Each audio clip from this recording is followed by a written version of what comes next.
bienvenue sur Angers Télé, au sommaire de ce journal du jeudi 18 décembre. Si un produit marche à Angers, il marchera partout. C'est en se basant sur ce constat marketing qu'une nouvelle boutique vient de s'implanter rue Saint-Lô. Découverte des lieux en début de JT. Le saviez-vous, le Père Noël est un adepte de la plongée en bassin. Mercredi à la piscine Jean-Bouin, il a d'ailleurs convié tous ceux qu'il souhaitait à le rejoindre sous l'eau. Désormais, le petit écran n'a plus de secret pour elle. L'angevine Marine Lagarrigue a passé avec succès la première étape de l'émission Nouvelle Star. Nous parlerons de cette audition avec la principale intéressée en fin de JT.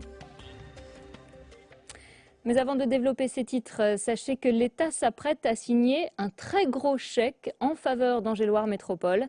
Une subvention de 25 millions d'euros vient d'être accordée par le ministère de l'Écologie pour aider au financement de la ligne B du tramway. Cela représente 10% de la facture totale de ce projet d'infrastructure, estimé pour l'instant à 245 millions d'euros.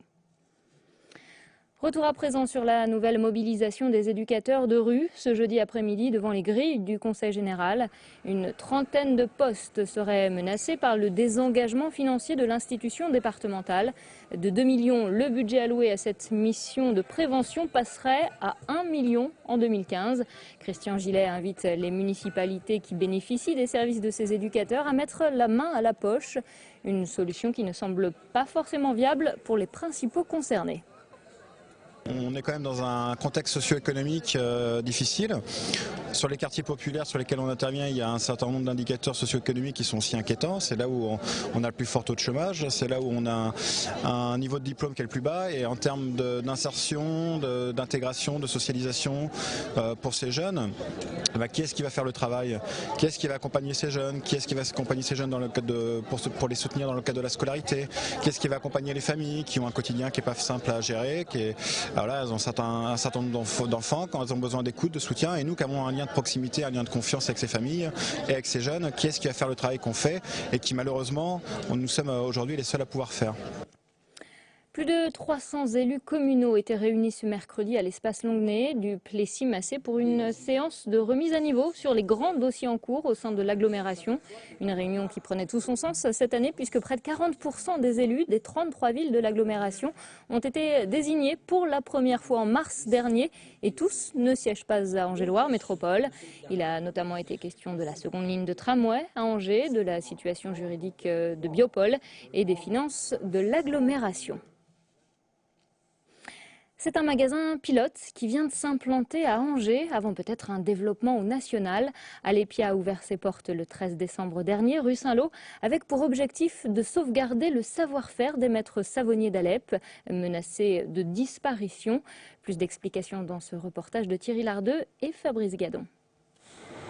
Lancer un nouveau produit ou un nouveau concept commercial est toujours un exercice un peu risqué. La Maison d'Orient, spécialisée en décoration et artisanat oriental, a donc décidé de tester à Angers son nouveau magasin qui s'appelle Alepia.